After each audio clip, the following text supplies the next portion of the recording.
네, 네, 법화경 방편품에 있는 10여시 좀 궁금한 게 있어서 여쭤보려고 하는데요. 제 생각에는 이게 9여시가 맞는 것 같은데 마지막에 10여시에 구경등 있잖아요. 전 무슨 말인지 하나도 모르겠네요. 좀 설명을 해줘가면서 말씀을 해보시죠. 그 여시암은 네, 여시 10여시가 있는데 그 아, 여시 여시에 예, 대해서, 예. 그 10여시인데 네, 그게 여시보가 마지막이잖아요. 그게 9여시고 10여시가 네, 구경등이잖아요. 여시염은 여시 저기 뭐지? 구경등인데 그 구경등이 무슨 뜻인지 잘 모르겠어요. 저도 모르겠네요.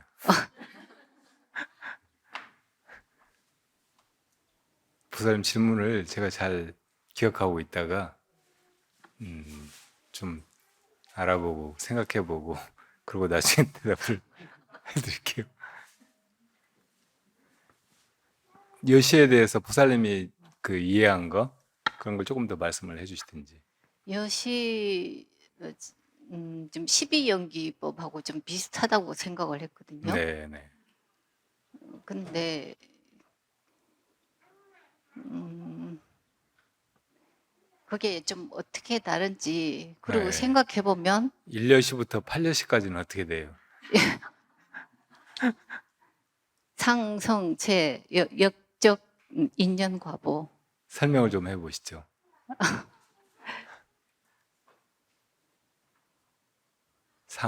상은 여시상 모양, 모습, 예, 그 다음에 여시성은 저기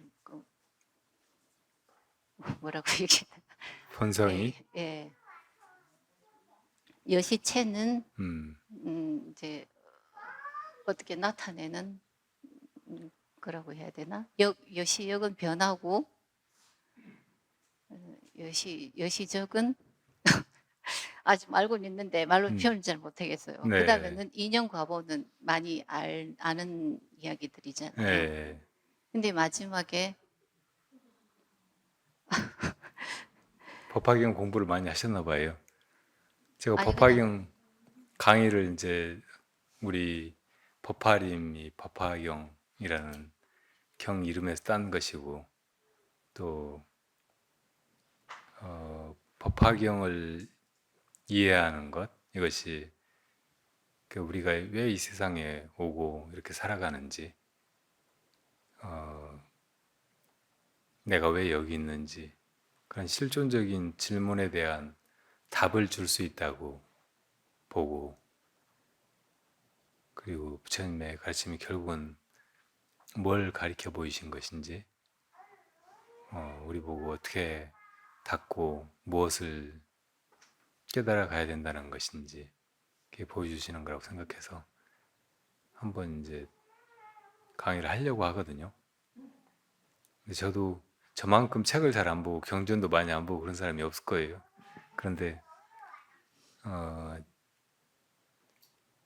선이 원래 말을 떠나서 문자, 경, 교를 떠나서 마음을 바로 깨달으려고 하는 것이고 부처님 결국 마음을 깨달아서 그 마음을 보라고 설법하신 거기 때문에 경을 거치지 않아도 직접 자기 마음을 참고에 들어가고 그걸 깨닫기만 하면 이제 부처님 법에 다 통달하고 다른 사람에게 법을 가르쳐주고 할 수 있다고 믿고 그렇게 해와서 사실은 이렇게 우리가 익히 보는 뭐 반야심경, 금강경 이런 경들 말고는 거의 잘 보질 않았어요.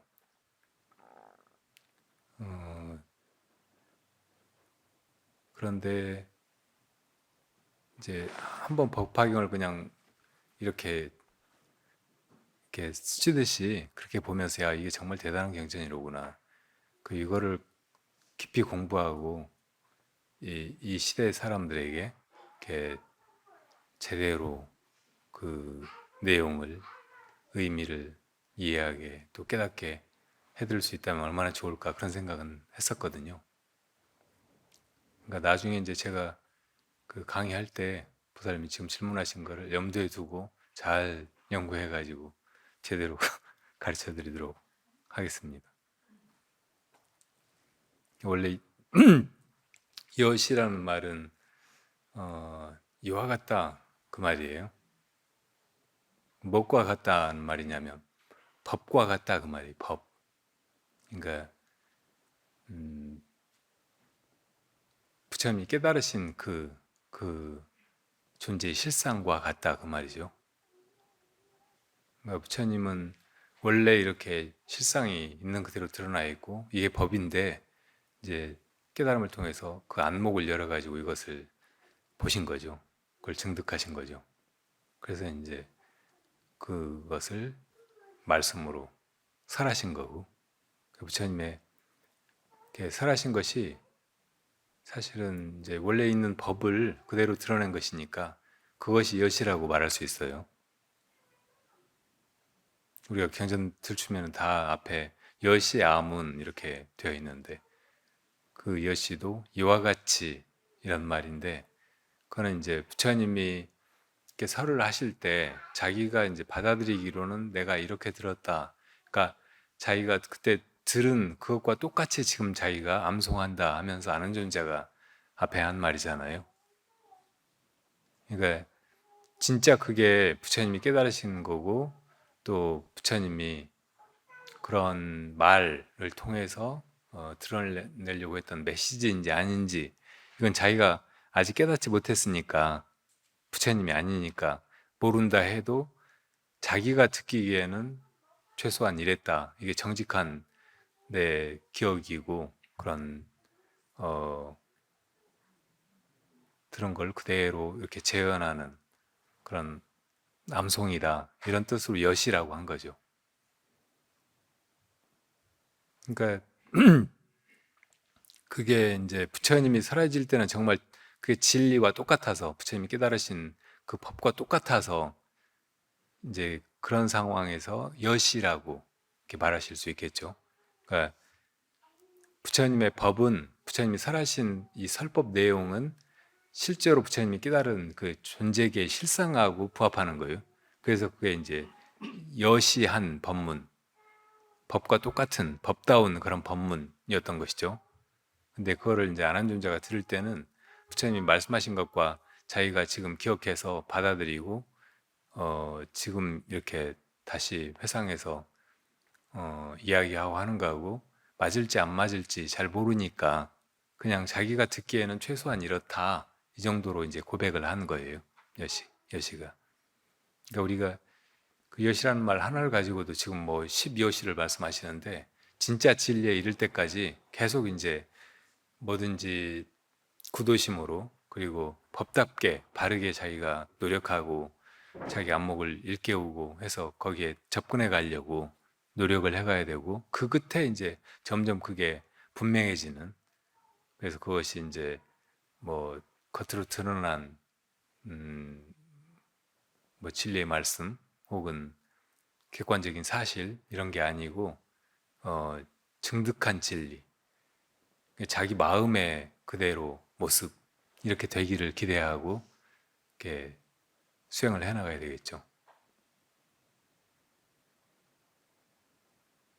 옛날에 그 선사들이 제자한테 이제 화두를 주었다가 제자가 마침내 깨쳐가지고 와서 이렇게 뭐라고 대답을 하면 그게 정말로 맞았을 때 너무 흡족해하면서 여시여시 하는 경우가 많았거든요.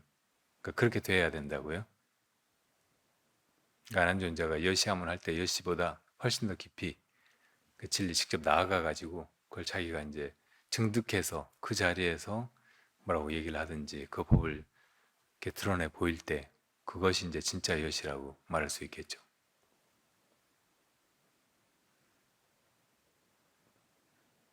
그 부처님의 법문도 소승, 대승, 일불승 이 차제대로 이렇게 설해지면서 점점 더 진짜 존재하는 법, 이 우주와 우리 인생, 이 존재에게 안팎을 다 꿰뚫는 그런 법을 점점 더 있는 그대로 드러내 가시는 과정인 거예요.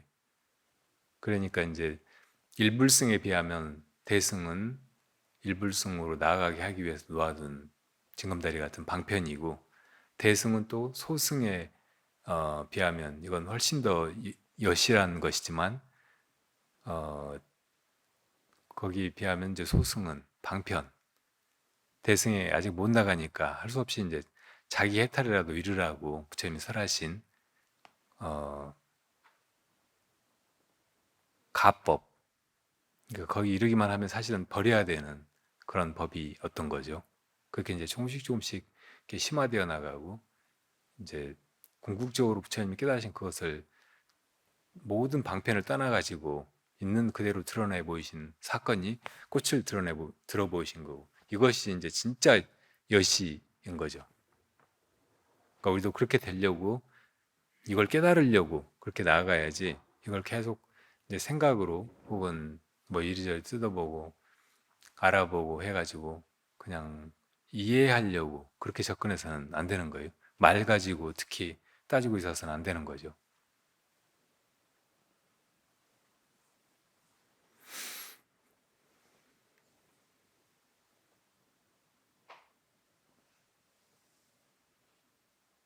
여자가 불교 용어로 굉장히 많이 쓰이는데, 근데 이려, 한결같다, 또 여여하다, 여시, 여법, 막 이렇게. 그러니까 이제 진짜 존재하는 진리, 그거는 존재 그 자체로 참되고 어, 정말로 어, 법인 거죠. 근데 그것을 이제 어떤 식으로든 이해하고 또 그 안으로 이제 이런 거구나 하고 이해한 것을 이제 말로 이렇게 설명하고 하다 보면 오히려 여기서 이제 조금씩 벗어날 수 있는 거예요. 그 언어학적으로도 우리가 이제 이렇게 내뱉는 말을 기표라고 해요. 문자로 쓴다든지 말로 발음한다든지 한 것을. 근데 그 이면은 항상 그 말을 통해서 드러내려고 하는 메시지가 있다고. 이걸 이라고 해요.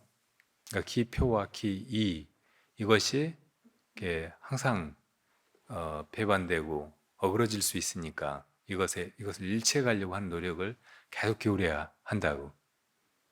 우리가 살면서도 그렇고 말을 주고받을 때도 그렇고 글을 쓸 때도 그렇고 또 수행을 해서 진짜 진리에 도달하려고 할 때도 그렇고, 우리가 경전 보면서 원해 열의 진실이라고 이제 개경계를 하잖아요. 그러니까 부처님이 정말 우리들한테 전하려고 하시는 그 메시지가 있는 거예요. 그러니까 부처님의 말씀이 경전으로 말로 이렇게 문자로 드러났다고 해도 이건 기표에 불과하고 그 뒤에 기이가 있다고. 그러니까 그것을 항상 참고하는 그런 노력을 해가야 되고, 선사가 이제 부처님 연고 들어보시듯이 뜰 앞에 잣나무니라, 쥐가 과행밥을 먹어버렸다, 뭐 이렇게 이제 선적인 말을 던져도 우리가 그 말만 듣고 그 말이 이제 무슨 뜻인가 이해하는 거, 이건 아무 의미가 없어요. 진짜 그렇게 말한 선사의 뜻이 뭘까? 부처님에게서 쭉 전해져 가지고 역대 조사가 전해온 그게 뭡니까? 달마스님이 그래서 동쪽으로 가지고 온 그게 뭡니까 하니까 뜰 앞에 잣나무라고 했단 말이에요. 뜰 앞에 잣나무라는 말을 듣고 이게 무슨 뜻일까 모르는 사람이 어디가 있겠어요. 근데 부처님이 진짜로 드러내 보이시고 그걸 이제 조사가 깨달아서 이어오고 그래가지고 동쪽으로 가져오신 그게 뭐냐고 했는데 뜰 앞에 잣나무라고 한 거, 이것이 이제 비로소 그 말 뒤에 숨어 있는 기, 이것을 정말 알고 싶게 만드는 거예요. 궁금하게. 그러니까 화두가 그렇게 이제 기가 보통 사람들이 언어 생활하면서 쓰는 그런 메시지보다 훨씬 깊이에 있는, 전혀 그런 식으로 뭘 이해하려고 하거나 알아보려고 해서는 접근할 수 없는 그런 곳에 진짜 진리를 숨기고 있으니까 그것을 의심하는 과정이, 그게 뭘까 하고 파고드는 과정이라고. 사실은 경전도 진짜 부처님 무슨 말씀을 하신 걸까 하고 그렇게 계속 부처님 말씀 뒤에 숨어 있는 기이를 알려고 하는 그런 노력을 해가지 않으면은 그냥 아 이런 말씀이로구나 알았네 하고 지나가 버리기가 쉽다는 말이에요. 근데 지금 이제 물어보신 10여시 뭐 이런 거는 이제 그보다 훨씬 더 이제 상세하게 그 여시의 뭐 어떤 그런 단계가 있고 그래서 그런 거를 다 어, 밟아가야 된다고 부처님께서 설하신 것인데 그래서 이제 그걸 이해를 잘 못하겠다고 부처님이 질문하신 건데 어쨌든 제가 경전을 다시 보고 나중에 이제 법화경을 이제 여러분들과 함께 공부해 갈 때 그때도 더 분명하게 이렇게 말씀드리도록 혹은 드러내 보이도록 노력하겠습니다. 감사합니다. 네. 법화경을 어디서 공부하셨어요? 그냥 인터넷으로 이렇게 음. 경전 공부하고 아, 예. 있는데 하다가 이제 마지막 여시 본말 구경 등 그게 좀 안 맞는 것 같아서 그게 궁금했었어요. 네, 네. 근데 해석을 여러 가지 해석이 있더라고요. 어, 이렇게도 하시는 스님 계시고 저렇게도 아, 하시는 스님 해석도 계시고. 제각각이고. 근데 예, 좀 와 닿는 그런 음, 해석이 아니어서 음, 여쭤본 거예요. 네,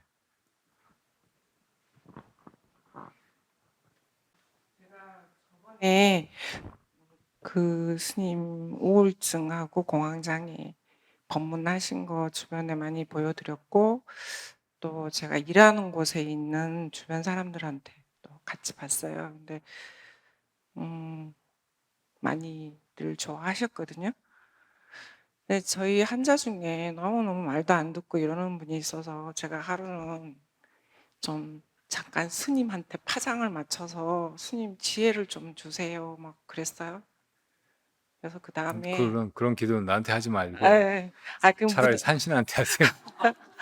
무당파라서 그런 게 아니라 이제 그래서 그 환자한테 제가 다란이경 사경하는 거를 사서 줬어요. 줬는데 좀 미쳐 날뛰고 막 이러던 환자가 좀 많이 안정이 됐고 그래서 제가 스님한테 너무 고맙고 감사하긴 하는데 이걸 더 전할 길이 없었어요. 영자보살님한테 얘기를 했는데 이런 얘기는 우리 다 같이 나눠서 같이 듣고 가끔 사람들이 무슨 기도 올리고 이렇게 했더니 스님이 기도를 잘 해줘서 그런지 기도가 성취가 됐다고 얘기하는 분들이 들어 있어요. 근데 저는 사실은 기도 안 하거든요. 될 대로 되라고 그냥 나도 그 부처님께서 알아서 하시겠지 하고. 네, 감사합니다. 그래서 네.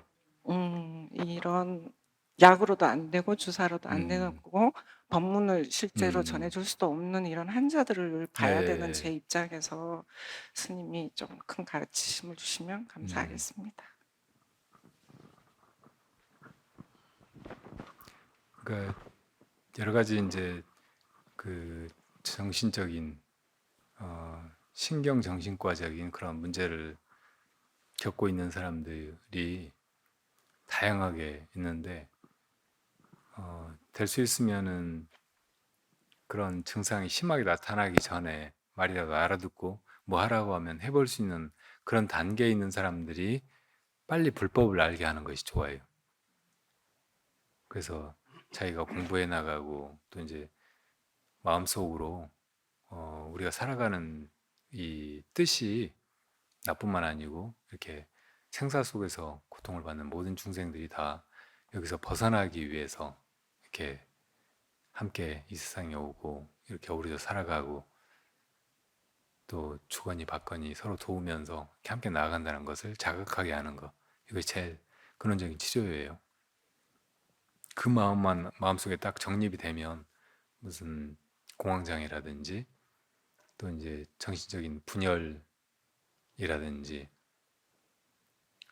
혹은 피해의식 뭐 이런 것이 많이 줄어든다고. 그리고 일상에서 자기 심리가 우울감이나 혹은 이렇게 도피하려고 하는 마음 이런 데서 좀 벗어나게 돼. 그러니까 빨리 조금이라도 그런 증상이 보이면 사실은 이제 거의 모든 사람들이 다 약간 그런 소지가 있거나 가벼운 그런 증상들을 느끼고 있거든요. 그러니까 정말로 이 세상을 이렇게 사는 것 같이 살아보려면 빨리 발심하고 불법을 배우고 이렇게 수행을 할 수 있게 되고 그런 게 제일 좋아요. 근데 이제 이미 그런 증상이 누가 보기에도 좀 이상할 정도로 그렇게 심해지면은 잘 방법을 찾기가 힘들다고.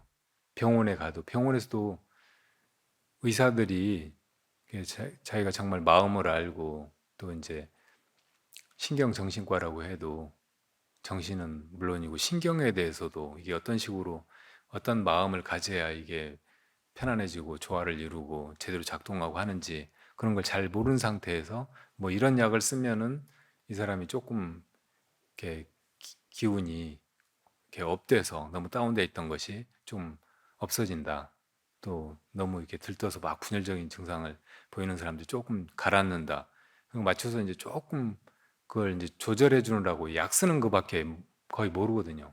뭐 상담하니 막 뭐 이러니 해도 그냥 토로하게 하는 거, 자기 안에 있는 증상을 끌어내기만 해도 조금은 도움이 되거든요.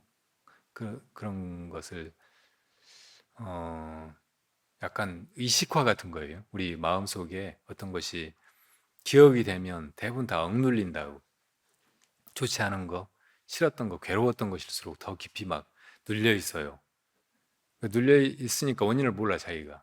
어떻게 하지를 못하고 해소를 못하고 눌러두면 눌러둘수록 이게 막 잊어버리려고 하는 것이 더 안 잊혀지듯이 이게 숨어 있다가 또 계속 막 올라와 가지고 내 지금 존재를 뒤흔드는 거예요.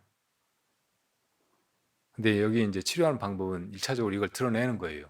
자기가 이걸 지금의 깨끗한 의식으로 냉철하게 돌아보는 거예요. 이런 게 이렇게 불교적인 수용으로 말하면 윗바사나 같은 거예요. 자기 안에 있는 거, 드러나는 거, 그걸 있는 그대로 지켜보는 거. 그렇게만 해도 이 의식의 밝은 빛에서 이런 거였구나. 내 마음이 이렇구나. 기억이란 이런 거구나. 그리고 과거에 벌어졌던 일이라고 내가 그걸 끔찍하게 생각하고 있었는데 사실은 이게 다 기억일 뿐이구나. 지금 그런 문제가 있는 건 아니로구나 하고 이제 느끼게 되면서 조금씩 자유로워진단 말이에요. 그러니까 최면 치료라든지 또 이제 자기 마음속에 어릴 때 겪었던 거, 또 무슨 일로 이렇게 트라우마로 남은 거 이런 거를 들춰가지고 말하게 하거나 뭐 그림이나 음악, 뭘 놀이 이런 걸로 표현해보게 하는 거 이런 게 다 이제 그런 의식화 작업이라고 안에 짓눌려 있던 거 이런 걸 꺼내가지고 드러내서 자기가 보게 하는 거예요. 그러면서 많이 좋아지는 거예요. 그러니까 상담이라고 하는 거는 이제 그런 의식화의 효과 이런 게 조금 있을 뿐이지 부처님처럼 혹은 이제 수행한 사람처럼 마음을 정확하게 그 움직임이라든지 드러나는 모습이라든지 그 근원의 본체라든지 이런 거를 보지 못하니까 어떻게 못 해주는 거예요. 그러니까 병원에서 우리가 받을 수 있는 도움이 거의 약 이런 것 뿐이라고. 그러니까 오전에 이야기한 그 전우원이라고 하는 청년도 우울증을 알아가지고 정신과 약을 먹었는데 너무 부작용만 많고 자살하고 싶기만 하고 막 그러니까 너무 괴로웠는데 그때 이제 마약을 주니까 친구가 그 마약을 먹으니까 이제 오히려 좀 좋아진 거예요. 그러면서 이제 자기 살아왔던 걸 이렇게 돌아보고 하면서 이제 그런 폭로까지 하게 되고 막 한 거죠. 그러니까 이거 자체가 이제 어릴 때부터 겪어왔던 거 그리고 마음속에서 이건 아닌데 왜 우리는 이렇게 살까 우리 가족은 왜 이럴까 막 이렇게 억압되어 있던 거 이런 걸 드러나 보이게 한 거예요. 그러니까 어느 정도는 그걸로 이제 치유가 되는 거예요. 근데 정말 거기서 완전하게 치유되는 거는 그런 일이 왜 일어났고 사람들이 어떻게 마음을 잘못 썼고 그렇게 잘못 마음 쓴 것이 마음속에 들어있는 더 심각한 문제, 탐진치 때문이라는 거 이런 걸 다 통찰해 가지고 자기 마음 안에서 그것을 도려내버리는 거, 거기서 자유로워지는 거, 자기 마음속에서 탐진치가 사라지는 거 이것이 이제 진정한 참회고 해탈이고 자유로워지는 일이란 말이에요. 병이 나아버리는 일. 근데 그렇게까지는 못 가니까 계속 이제 그냥 이건 범죄다. 이건 죄를 저질렀으니까 내가 죄값 치러야 된다. 내가 죽더라도 내가 감옥에 가더라도 이걸 알려야 되겠다. 막 이런 수준에서 뭐 그런 일이 이루어지고 있는 거죠. 이렇게만 해가지고 이제 이런 게 드러난다고 해서 전두환 가족들이 정말 네 말이 맞아. 우리 다 잘못했어. 반성할게. 다 이제 가지고 있었던 거 잘못 얻어가지고 막 내 것인 것처럼 함부로 썼던 거 다 내놓게. 그럴 사람이 누가 있겠어요? 더 위축되고 더 숨기려고 하고 더 거짓말을 하고 그러면서 계속 그 같은 짓을 반복해 간다고. 그러니까 이런 방법으로는 다른 사람들 치유해주기가 힘든 거예요. 그러니까 더 나아가야 돼. 이 전우원이라는 사람도 깨어나면 빨리 불교를 좀 알게 됐으면 좋겠어요. 그런 사람들뿐만 아니고 다 사실은 세상 살면서 그런 여러 가지 심리적인 문제나 아픔을 가지고 있고 그걸 치유하는 길이 불교에 있단 말이에요. 그러니까 이거를 나한테 정말 적용해가지고 내가 거기서 벗어나고 그래서 편안해지고 행복해지고 삶에 이제 비로소 의미가 느껴지고 활기가 생기고 건강하게 당당하게 또 바르게 사람답게 이렇게 살게 돼야 된다고.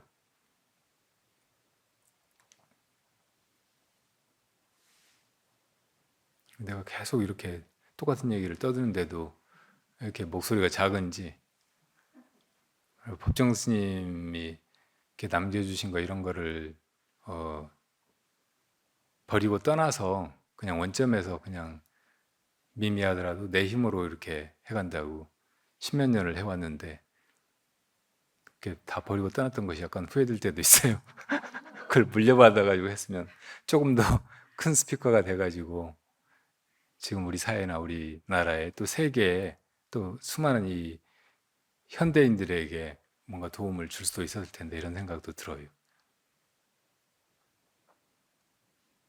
근데 어쨌든 여러분들이라도 유튜브 법문 같은 걸 보고 이렇게 조금씩 불심이 자라고 내 마음을 불법으로 제대로 치유해가고 그래서 내가 바라는 편안함이나 행복이나 자유나 꿈을 이제 얻어야 되겠다. 이렇게 느끼게 됐으면 좋겠어요. 우리 절에는 많이 안 와도 돼요.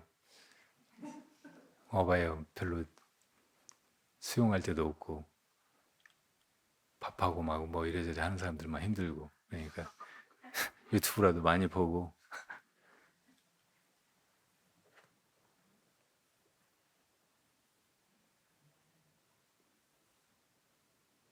자 또 네.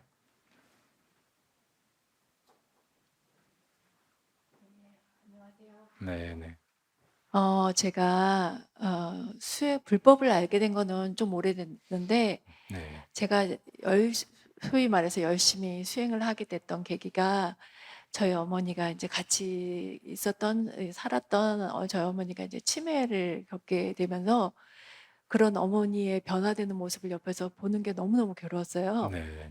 그래가지고 제가 막 이제 그때부터 이제 수행을 열심히 하면서 이제 하게 됐는데 그런 이제 어머니가 지적이고 그랬던 어머니가 점점 이렇게 소위 말해서 원초적인 모습으로 변해가는 그런 모습을 보면서 저는 너무 비참하다 막 이런 생각이 들었었거든요. 근데 그리고 막 화도 나고 막 이래서 너무너무 열심히 이제 새벽에 일어나서 기도를 하다가 어느 날 어디선가 읽었던 원효 스님의 말이 떠올랐어요. 네.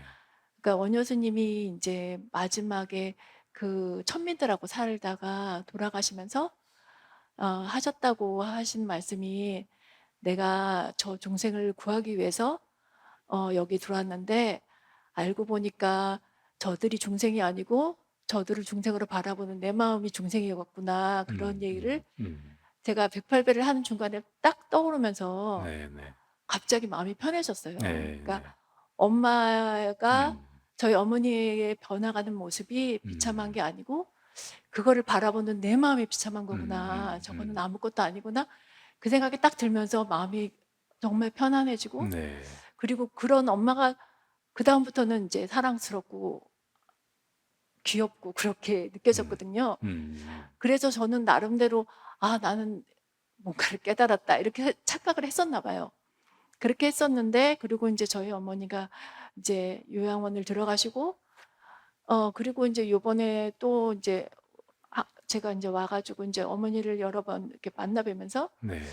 어머니가 너무 고통스러워, 그러니까 요양원, 그러니까 이제 거동도 힘들어하시고 고통스러워하시는 모습을 보면서 그때 편안했던 마음이 없어지고 또 괴로운 거예요.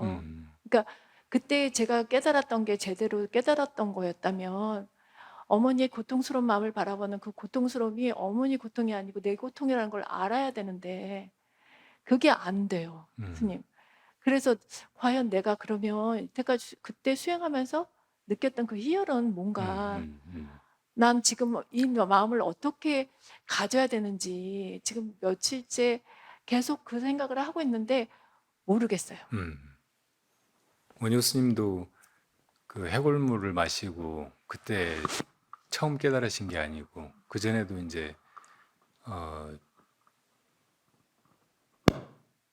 깨달음 얻었다고 생각을 했거든요. 근데 이제 겪으면서 살면서 보니까 다가 아닌 것 같아서 의상 스님하고 같이 당나라에 가서 유학을 하면서 제대로 이제 배워가지고 불법을 알아보고 수행을 해야 되겠다 하고 가다가 이제 도중에 무덤에서 하룻밤 자면서 해골물을 마시게 됐고 그래서 이제 깨닫게 된 거거든요. 그러니까 그전에 거는 이제 깨달음이 아니고 나중에 해골물 마시고 깨달은 거 이게 이제 진짜 깨달음이다 이렇게도 말할 수 있겠지만 사실은 깨닫는 건 다 똑같은 거예요. 우리가 깨달아야 될 건 일체 유심조라는 거예요. 이게 다 마음이라는 것이라고. 그게 마음 깨닫는 것이고 그걸 이제 확연하게 깨달았으면 그게 확철되고인 건데 그렇지 못하면 한때 아 그렇구나 하고 알았어도 나중에 살다 보면 그때 그렇게 알았던 거는 흐릿해지고 그 전에 중생 마음만 또 올라오는 거예요. 그러니까 다시 이제 발심하고 또 수행을 하고 그래서 이제 또 한꺼풀을 벗겨내고 막 이렇게 해야 된다고. 대부분은 몇 번에 걸쳐 가지고 그렇게 이렇게 완전한 깨달음까지 나아가지 한 번 깨쳐가지고 그대로 완전해지는 사람은 별로 없어요. 저 육조 단경에 육조 해능 스님만 해도 장터에서 금강경 읽는 소리를 듣고 한 번 깨쳤잖아요. 근데 나중에 가가지고 또 홍인 스님이 이 밤에 불러가지고 불빛이 안 생겨나게 해놓고 금강경을 또 설해 주시는데 그걸 듣다가 이제 제대로 깨친다고. 그러니까 처음에 깨쳤던 건 가짜고 뒤에 깨친 게 진짜고 그래서 그런 게 아니고 처음에 깨쳤던 게 더 확연해지고 그렇게 확연해진 만큼 이제 언제나 그대로 이게 이렇게 되어가는 거예요. 그러고도 이제 바로 오조 스님의 법을 받았으니까 불법에 이제 혈맥을 이은 조사니까 바로 법문하시고 막 그런 게 아니고 18년이나 어디 사냥꾼들 틈에 가가지고 그 옆에다가 뭐 나물 놔놓고 나서 그 나물만 먹고 그렇게 지내다가 나중에 이제 법문을 하셨잖아요. 그렇게 이제 어떻게 보면 인연을 기다린 건데 어떻게 보면 이제 그 깨달은 거 이것이 어떤 경계를 만나도 흐트러지지 않게 이렇게 보림을 해간 것이라고. 많은 경우에는 그렇게 해야 이게 완전히 잘 잡고 더 이상 이제 매하지 않게 된다고. 평생 이렇게 자제하고 막 그런 것 같아도 죽을 때는 그 죽는 고통에 흔들릴 수가 있대요. 이제 죽을 때 여여에서도 또 이제 새로 엄마 태중에 들어갈 때 그때 또 매해질 수가 있다는 거예요. 그때는 분명해서 또 거기서 나올 때 출퇴할 때 또 매해질 수가 있다는 거예요. 그러니까 그런 그냥 들고 나는 거 이런 것에 다 자제해져야 정말 이제 이렇게 생사에 자제한 도인이다, 대보살이다 이렇게 말할 수 있는 거고 그것도 이제 완전하지 않으면은 조금 위태로울 수가 있어요. 어떤 경전에 보면 문수보살하고 보현보살하고 항상 같이 다니잖아요. 그리고 서로 이제 그 장님하고 절름발이하고 그렇게 이제 절름발이가 장님을 얻고 아니 장님이 절름발이를 얻고 눈을 빌리고 발을 빌려가지고 서로 이렇게 가듯이 그렇게 이제 나아가면서 중생을 구제하는데 한 번은 보현보살이 돼지 새끼들이 새끼들을 제도해야 되니까 돼지가 돼가지고 돼지 어미가 돼가지고 새끼들한테 젖을 불리고 있는 거예요. 그러니까 문수보살이 가다가 이제 보고 이런 탁한 몸에 너무 오래 들어 있으면은 원래 있던 것도 없어지니까 빨리 나오라고. 그러니까 돼지가 죽는다고. 그러니까 이 이야기가 또 이제 보여주는 것이 있어요. 그러니까 중생 구제하는 것도 인연 따라서 이렇게 한량없는 중생을 다 제도화하겠다고 이렇게 나아가지만 어떤 때는 자기 처음에 그 원력만큼 또 자기 그 힘만큼 안 될 수가 있는 거예요. 그러니까 그걸 감안해가면서 언제든지 다시 이제 문수보살의 눈을 빌리듯이 처음 자리로 돌아와가지고 그걸 분명하게 해가지고 할 수 있는 만큼 하고 또 안 되는 거는 다음으로 미루고 포기할 수도 있어야 된다고. 우리 불자님들 중에는 이제 집에 그 뭐 유기견이나 유기묘 막 이런 거 그런 거 너무 안 돼가지고 막 그런 거 갖다가 기르고 막 그런 게 수십 마리가 되고 나중에 거기 매여가지고 막 쩔쩔 매고 막 걔한테 물리고 막 어디 가지도 못하고 그러다 나중에 다 그걸 어떻게 해주지도 못하면 자기도 막 울고 불고 하고 뭐 그런 사람들이 많거든요.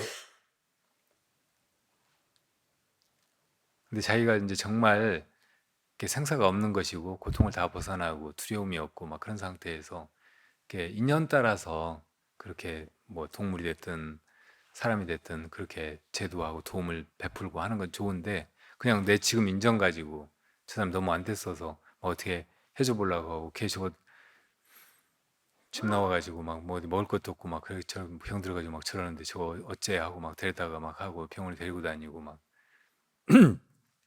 자기 어머니한테도 못했던 효도를 걔한테 막 하고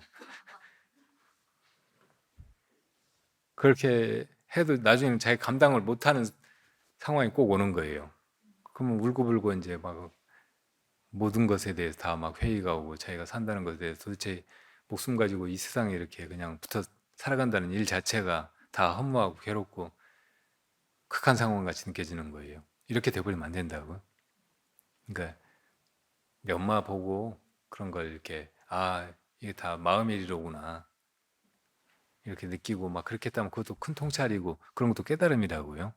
근데 나중에 그게 흐릿해지고 그러면 그게 아니었나 하지 말고 그게 조금 더 분명해져야 되니까 다시 이제 거기서 돌이키고 이게 뭔가 지금 이런 상황을 대하고 있는 이것이 무엇인가 이렇게 묻고 하면서 이 모든 것이 다 사실은 마음속에 있고 어떤 고통이나 문제도 내 마음이 거기에 집착하거나 거기에 반연하거나 거기에 끄달리니까 내가 이것을 고통을 느낀다는 것 그리고 내가 이 고통인 줄 알고 고통을 느낄 각오하고 저 사람을 돕기 위해서 이 세상에 왔고 그런 일을 해나가는 거라면 내가 아파도 괜찮아요. 그런 마음이 나야 되는 거지. 이게 내가 이제 힘드니까 내가 잘못했나? 혹은 그때 깨달은 것이 잘못된 건가? 부족한 건가? 이렇게 생각할 필요는 없단 말이에요. 그러니까 이게 다만 마음의 일이라는 것을 내가 철저하게 보고 있지 못한 건 아닌가 이렇게 자문해보고 그때 화두 들고 그렇게 하면 된다고요. 네. 영자보살님. 네, 네.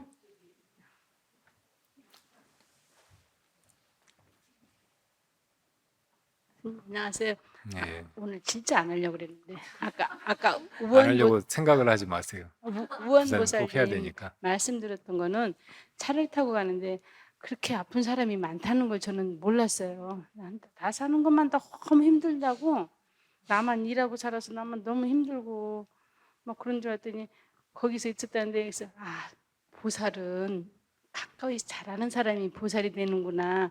그걸 하고 스님께 그 그 이 보살을 좀 칭찬해주고 싶은 마음에 그 어떻게 그렇게 절에 오고 하니까 그렇게 지혜가 돼서 그 아픈 친구를 위해서 그 사경을 하라고 하니까 그동안에 잊어버리면서 자꾸 괜찮아지고 그동안에 이제 지금 그 친구도 아픈 걸 잊어버리고 그 정신이 안 되는데 나는 정신이 없는 사람을 하나도 안 봐가지고 나만 미친년인 줄 알았지.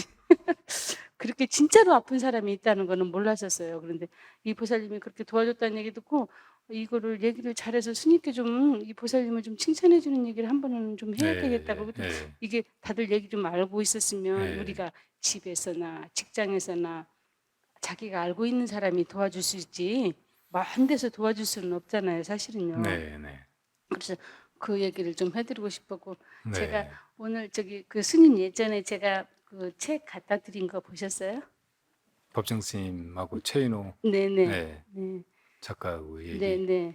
그리고 제가 사실은 그 최인호 작가를 되게 그 작가님을 좋아했던 거는 그 센터사에 이 법정 스님하고 함께 책을 집필했어요. 네. 처음 책 쓸 때부터 같이 그러니까 74년도쯤 됐나 봐요.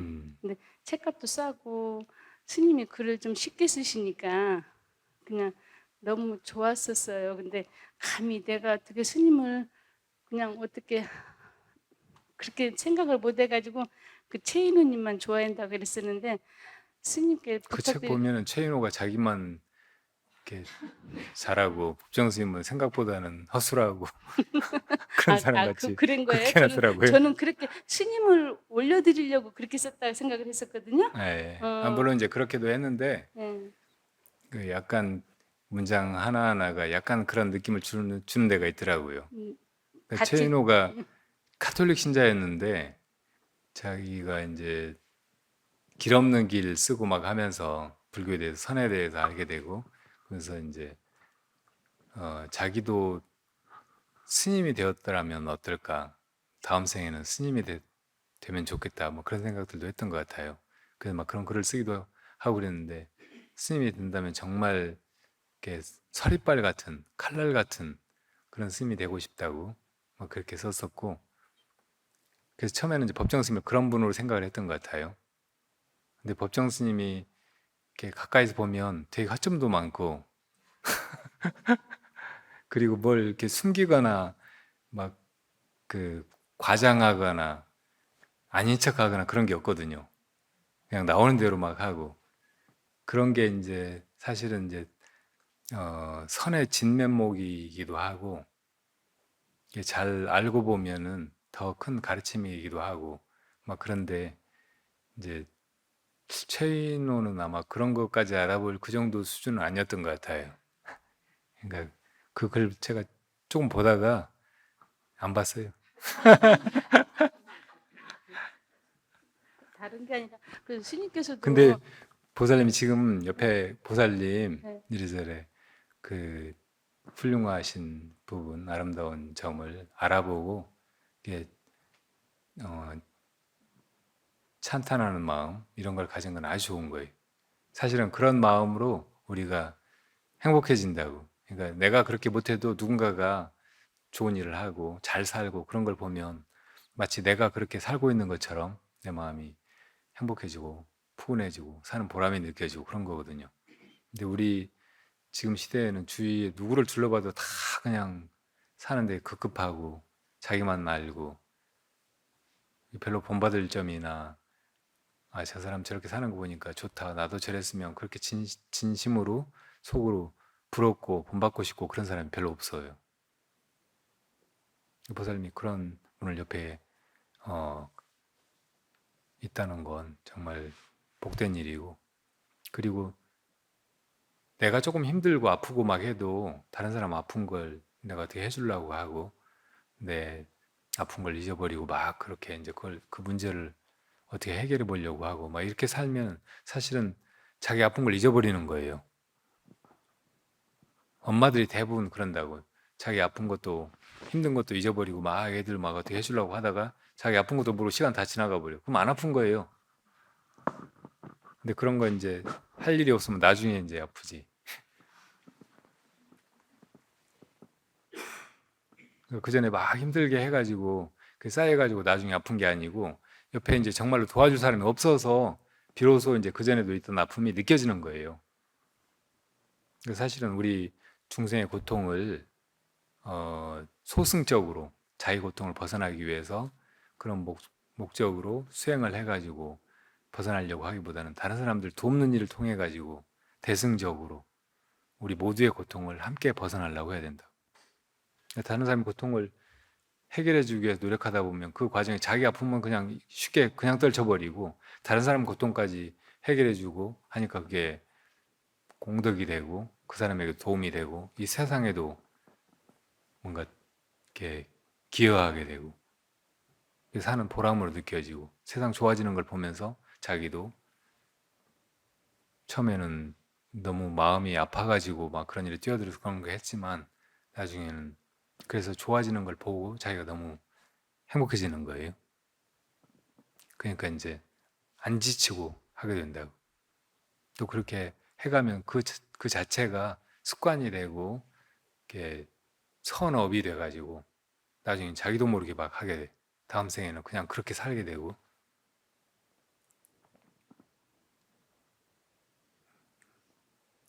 영자보살님도 그렇게 잘 하고 계시니까 나는 참 못나고 못 배우고 막 이렇게 그냥 한심하게 살고 있다 이런 생각만 깨끗하게 떨쳐버리면 돼.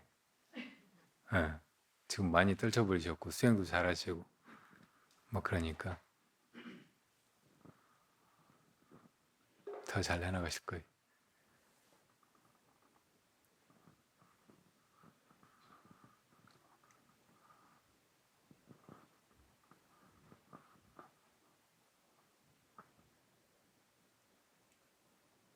자, 또 질문 있으세요? 네, 없으면 이제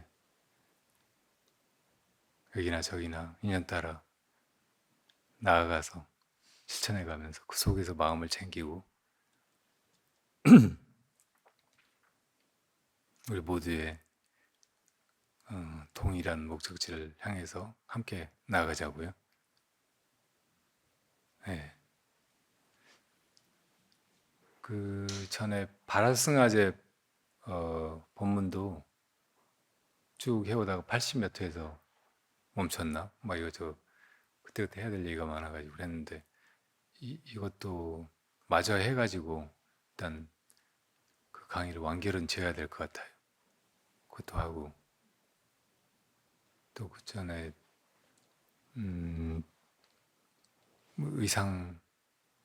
의상주사 법성계도 정말 좋은 법문인데 그걸 사람들이 조금 더 자세히 알고 실천해 가면 좋을 것 같아서 그런 것도 한번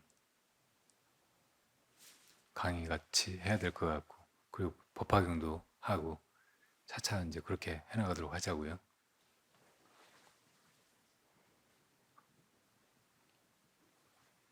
뭐 유튜브로 들어도 되는데 그래도 도량에 와가지고 함께 이제 같이 숨쉬고 또 좌선도 하고 법문도 듣고 부처님도 뵙고 이렇게 하면은 아주 좋은 일이에요.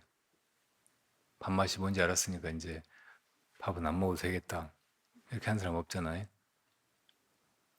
네, 잘 오셨고 또 그렇게 가서 잘 지내시다가 다음에 법회에서 수련회 같은 데서 뵙겠습니다. 잘 들어가세요. 네.